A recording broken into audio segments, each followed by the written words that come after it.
Jadrolita had never imagined that she would find love in such an unexpected place. She was the kind of person who believed that life's biggest decisions should be made with reason, not with feelings. After all, she had always been the practical type. Her friends often teased her about how she could analyze a situation to death but never took a leap of faith.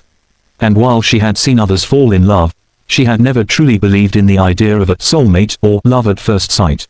But all of that changed when she met Pella. It all began on a rainy day in late autumn. The skies were overcast, and the trees in the small town where Jadrolita lived were nearly bare. She had just finished her shift at the local bookstore, a job she loved because of the peace it brought her. The soft smell of old paper and the quiet rustling of pages always made her feel at home. She was gathering her things to leave when she noticed him. Pella stood outside the bookstore, drenched from the rain. He was tall, with dark hair that stuck to his forehead and a gentle look in his eyes. His posture was relaxed, but something about him drew her attention. He had an aura of mystery, as though there was a story behind his eyes that he wasn't quite ready to tell. "Excuse me," he said, his voice soft but clear. "Is there any chance you have an umbrella to spare?" Jadrolita glanced down at her own umbrella, small and slightly broken from too many days of use. She hesitated for a moment, then offered it to him. "I'm afraid this might not help much, but you're welcome to it." Pella smiled, taking the umbrella with gratitude. His fingers brushed against hers as he accepted it, and a strange feeling passed through her. It was nothing she could explain, just a spark, small but undeniable. "Thank you," he said, giving her a warm smile before turning to walk away. "Wait," Jadrolita called out, suddenly feeling as though something was missing. "You're not planning to walk in the rain like that, are you?" Pella stopped and turned back, his expression softening. "I was thinking of it, actually. I don't mind the rain." She paused, looking at him for a moment. Then, with a small sigh, she reached into her bag and pulled out her spare coat. It was a bit too big for her, but it was warm. She handed it to him. "It's not much, but you can keep this. You'll catch a cold walking around like that." For a moment, Pella just stared at the coat, as if unsure whether to accept it. But then, as though deciding something in his mind, he took it with a grateful nod. "Thank you," he said again, his eyes meeting hers. Then just like that, their connection was made. There was something about Pella that stirred Jadrolita in a way she hadn't expected. He wasn't like anyone she had ever met. He was kind in a quiet, unassuming way.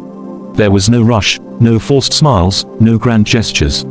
He was simply there. Over the next few days, Pella returned to the bookstore. He was an artist, one who painted scenes from nature, capturing the quiet beauty of the world around him. He would spend hours in the small cafe section of the bookstore, sipping on hot tea and sketching in his notebook. And each time, Jadrolita would find herself drawn to him. She couldn't help but notice the way he lost himself in his art, how the world seemed to disappear when he picked up his pencil or brush. One afternoon, she finally found the courage to speak to him. "You're Pella, right?" she asked, walking over to his table with a cup of coffee in her hand. He looked up from his sketchbook, his eyes lighting up as if he'd been waiting for this moment. "Yes, I am. And you're Jadrolita, the bookshop girl, right?" She smiled, slightly embarrassed. "I suppose that's me. How are you today?" "I'm good," he said, setting aside his sketchbook. "Just lost in my thoughts, as usual. But I'm glad you stopped by." Jadrolita's heart fluttered a little at his words. He didn't say it in any particularly romantic way, but there was a sincerity to it that made her feel noticed, important, even. They talked for hours that day, and over the course of the following weeks, their conversations grew deeper. Pella told her about his travels, about the landscapes that had inspired his paintings, and about the life he had left behind in the city. Jadrolita shared her love for books, her fascination with stories, and how she had always felt like an outsider in a world that expected her to be more than she was. It was the kind of connection she had never had with anyone. One evening, after the bookstore had closed and the rain had started to fall again, Pella invited her to join him on a walk through the town. It was a small, quiet place, where the streets were lined with old buildings and cobblestone paths. The world felt like it was holding its breath in the rain, and as they walked, the only sound was the soft rhythm of their footsteps. "I love the way the world feels after the rain," Pella said, his voice barely above a whisper. "It's like everything is new again. The air smells different, the streets shine, it's like a second chance." Jadrolita smiled, looking up at him. "I think I've been waiting for a second chance for a long time," she said, her voice barely audible. Pella stopped walking and turned to face her. His expression was serious, his eyes soft but intense. "What do you mean by that?"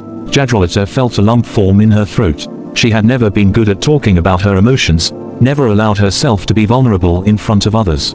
But there was something about Pella that made her want to open up, to share the parts of herself she had kept hidden for so long. "I've spent so much of my life following the rules," she said slowly, her voice shaking a little. "I've always believed that love was something that happened to other people. That it was something you could plan for.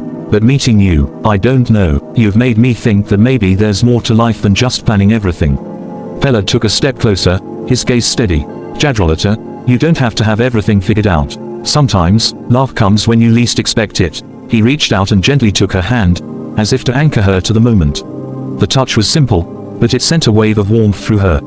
"Is that what this is?" she asked, her voice barely above a whisper. "Love, I think so," he said, his voice just as soft. "I think it might be." And in that moment, everything around them seemed to fade away. The world, the rain, the cobblestone streets, they all disappeared. There was only the two of them, standing together in the quiet after the storm, unsure of what the future would bring but willing to take the next step together. Over the next few months, their relationship deepened. Pella continued to paint, and Jadrolita continued to read, but now, their lives were intertwined in ways they had never expected.